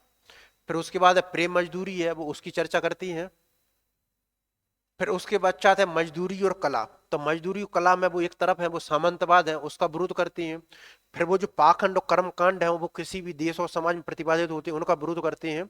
और फिर वो बताते हैं कि आज का जो साहित्य है उसमें कोई नयापन नहीं है, कोई नई प्रवृत्ति नहीं है, जो मौलिक था वो पीछे घटित हो चुका है। और जो समाज में जो नया संगीत होगा वो मजदूरों के जो प्रेम हृदय है उससे निकलेगा। तो इसमें जो कई महत्वपूर्ण बातें हैं मजदूरी और कला में वो आती हैं कि आज तो मनुष्य वो दो दो कौड़ियों उसके भागों में बिक रहा है, तो इस तरीके से वो सामंतवाद है। और जो मनुष्य का जो महत्व है किस तरीके से वो कम हो गया तो उसको वो बतलाते हैं। फिर वो बताते हैं कि सभी देशों के तो उसमें जो कर्मकांड और जो पाखंड वगैरह है उसका वो विरोध करते हैं। और अंत में वो जो मजदूरों का जो संगीत होगा वो मजदूरों के प्रेम हृदय से निकलेगा उसको बतलाते हैं। फिर वो बताते हैं, फिर वो समाज में मजदूरी और जो फकीरी है उसकी जो महत्व है उसको प्रतिपादित करते हैं। और जो मजदूरी और फकीरी के बाद जो स्लाइड थी उसमें जो कबीर, टॉल्स्टॉय, उमर खैयम, कबीर और रैदास इन सभी की जो चर्चा की गई है वो मजदूरी और फकीरी जो उपशीर्षक है उसी स्लाइड को हमने सबसे पहले भी रखा था। उसमें वो बतलाते हैं गैर हुए वस्त्रों की पूजा क्यों करते हैं। तो ये जो शीर्षक है उसमें वो बतलाते हैं कि हमें किसी भी आध्यात्मिक जीवन ईश्वरीय अनुभूति करने के लिए हमें मंदिर, गिरजाघरों और मंदिरों में जाने की जरूरत नहीं है। अगर हम अपना कर्म है अगर उसको ईमानदारी से करेंगे तो हमारा जो कर्म है उसी में हमको जो ईश्वर जो आध्यात्मिक जो दर्शन है वो नजर आएंगे।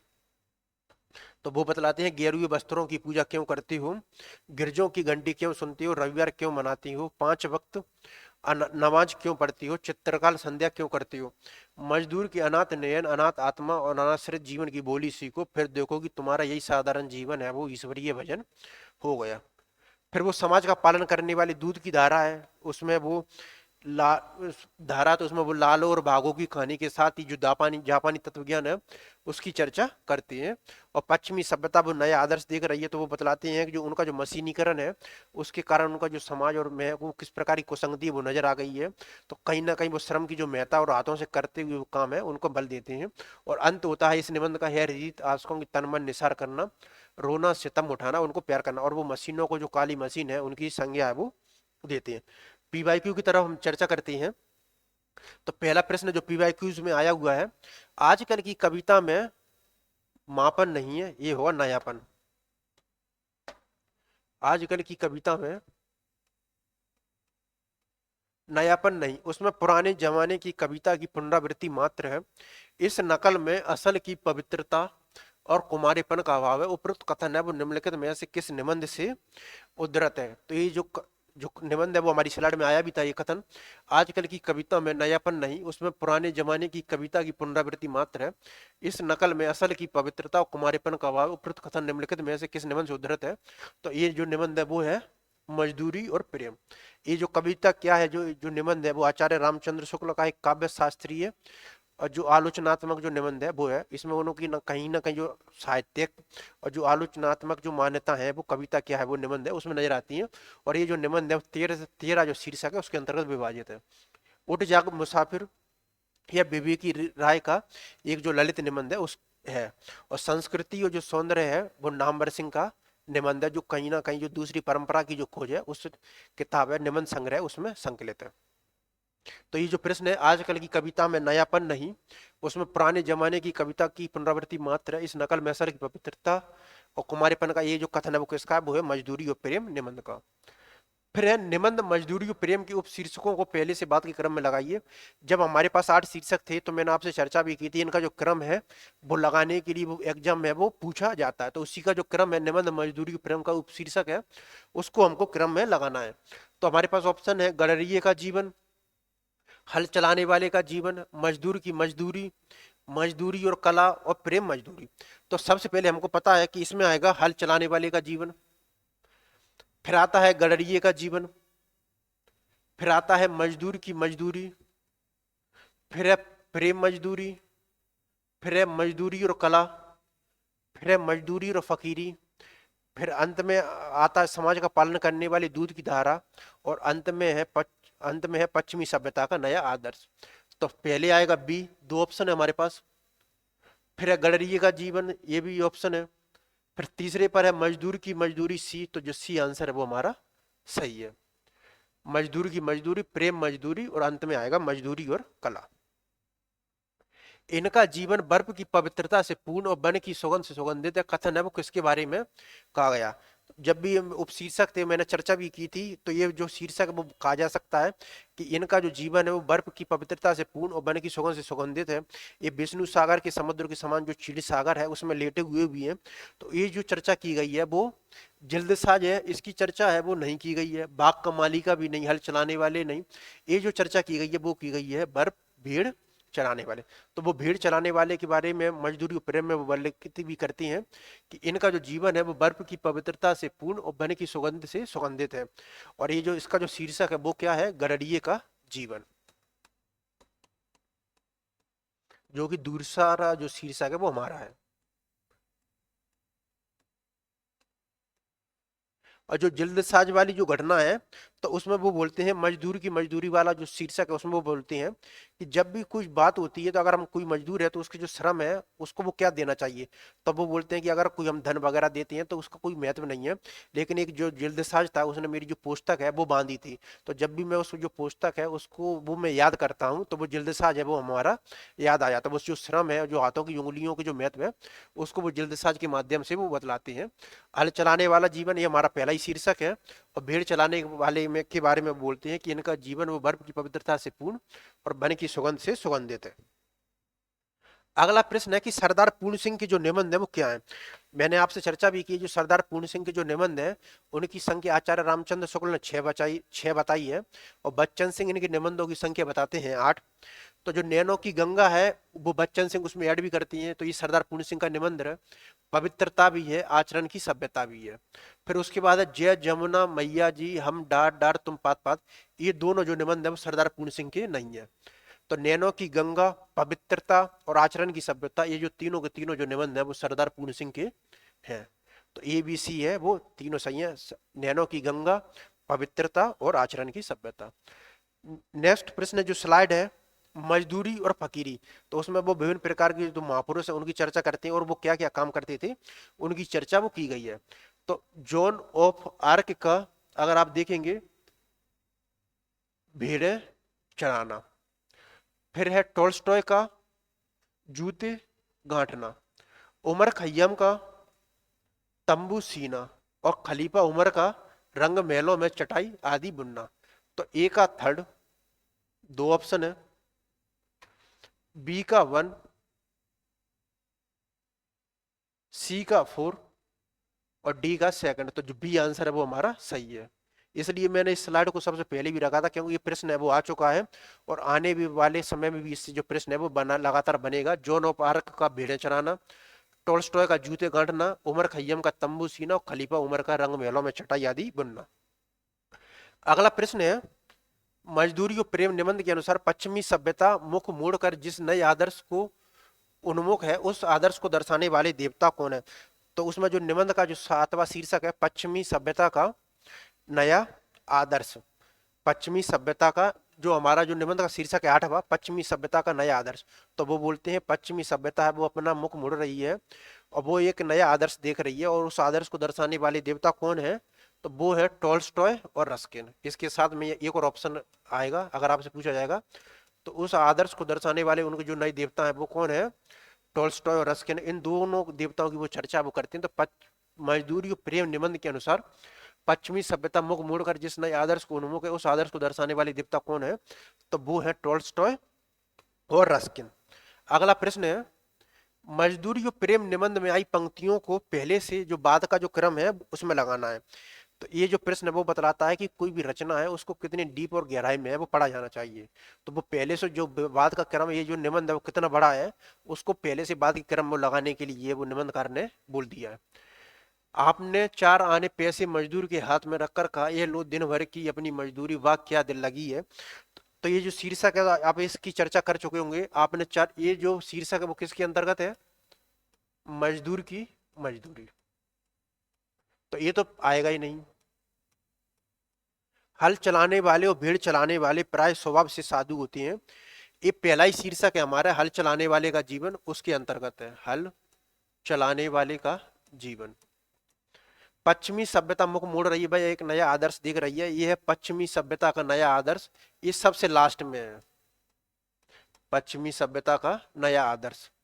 मुझे तो मनुष्यों के हाथ से बने कामों में उनकी प्रेम में पवित्र आत्मा की सुगंध आती है।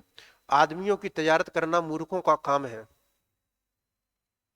सोने और लोहे के बदले मनुष्य को बेचना है वो मना। ये मजदूरी और कला है, उस उपशीर्षक के अंतर्गत है। आदमियों की तजारत करना मूर्खों का काम है, सोने के बेचना मनुष्य को बेचना मना है। तो इसमें अगर हम देखेंगे तो सबसे पहले आएगा हल चलाने वाले का जीवन, बी ऑप्शन। दो ऑप्शन है हमारे पास। फिर अगर हम इसकी चर्चा करें तो सबसे लास्ट में कौन सा आएगा? पश्चिमी सभ्यता का नया आदर्श। तो बी के बाद आएगा तो सबसे पश्चिमी सभ्यता का आत्मा फिर आएगा लास्ट में पश्चिमी सभ्यता मुख मोड़ रही है भाई, एक नया आदर्श देख रही है, तो डी है वो बाद में आएगा। फिर उसके बाद है आदमियों की तजारत करना मूर्खों का काम है, सोने और लोहे के बदले मनुष्य को बेचना मना है। सी पश्चिमी सभ्यता मुख मोड़ रही है भाई, एक नया आदर्श देख रही है। तो ये जो सबसे लास्ट में आएगा वो आएगा, सबसे पहले तो आएगा हल चलाने वाले का जीवन, जो वो हमारा पहला शीर्षक भी है और पहली लाइन भी है निबंध की। हल चलाने वाले और भेड़ चलाने वाले वो प्राय स्वभाव से साधु होते हैं। और सबसे लास्ट में आएगा पश्चिमी सभ्यता मुख मोड़ रही है भाई, एक नया आदर्श देख रही है। तो इसको हम कहीं ना कहीं अपनी बुद्धिमत्ता है उसके माध्यम से भी कर सकते हो। बाकी की जो है वो बीच के शीर्षक है। तो एग्जामिनर ने एक तो सबसे पहले वाला जो शीर्षक है वो ले लिया है, वो है हल चलाने वाले और भेड़ चलाने वाले प्राय स्वभाव से साधु होते हैं। और फिर एक उसने अंतिम रख लिया है, पश्चिमी सभ्यता मुख मोड़ रही है वह एक नया आदर्श है वो देख रही है। फिर इनके जो बीच में आएगा उसमें आएगा आपने 4 आने पैसे मजदूर के हाथ में रखकर कहा, ये लो दिन भरी। तो ये जो मजदूर की जो मजदूरी है उसके बाद आता है हल चलाने वाले का जीवन, गड़रिये का जीवन और मजदूर की मजदूरी के बाद। फिर उसके बाद है डी, मुझे तो मनुष्य के हाथ से बने कामों में उनकी प्रेममय आत्मा की जो सुगंध है वो आती है। और आदमियों की तजारत करना मूर्खों का काम है, सोने और लोहे के बदले मनुष्य को बेचना मना है। तो अगर हमने अगर पहला जो शीर्षक उसको अच्छे से पढ़ा होगा, लास्ट वाला जो शीर्षक उसको अच्छे से पढ़ा होगा, तो हम उसके माध्यम से भी इस जो प्रश्न है उसको सॉल्व कर सकते हैं। तो आज ये हमारा जो मजदूरी और प्रेम वाला जो निबंध है उसकी ये कक्षा है वो समाप्त होती है। इस जो निबंध है उसमें जो संपूर्ण जो आयाम है उसको कवर किया गया है। उस जो निबंध है उसमें लेखक का परिचय, उसके महत्वपूर्ण कथन, सारांश, आलोचकों के कथन, उद्धरण और पीवाईक्यू के माध्यम से पूर्णतः से जो निबंध है उसको समाप्त कर लिया। और आपने देख लिया होगा कि पीवाईक्यू से एक हमने जितनी भी क्लास में टॉपिक किया एक भी प्रश्न है वो हमारा बाहर नहीं गया। हम जल्दी नेक्स्ट कक्षा उसमें मिलते हैं कोई नए विषय के साथ में, कोई नए टॉपिक है उसके साथ में। इसके साथ ही आप जो सफलता आईएएस की जो यूट्यूब प्लेलिस्ट है वहां पर जाकर हमारी जो प्लेलिस्ट है एमपी टेट वर्ग 1 और यूजीसी नेट है वहां पर जाकर विजिट कर सकते हैं और हमारी जो कक्षाएं अभी तक हो चुकी हैं उनको देख सकते हैं। धन्यवाद।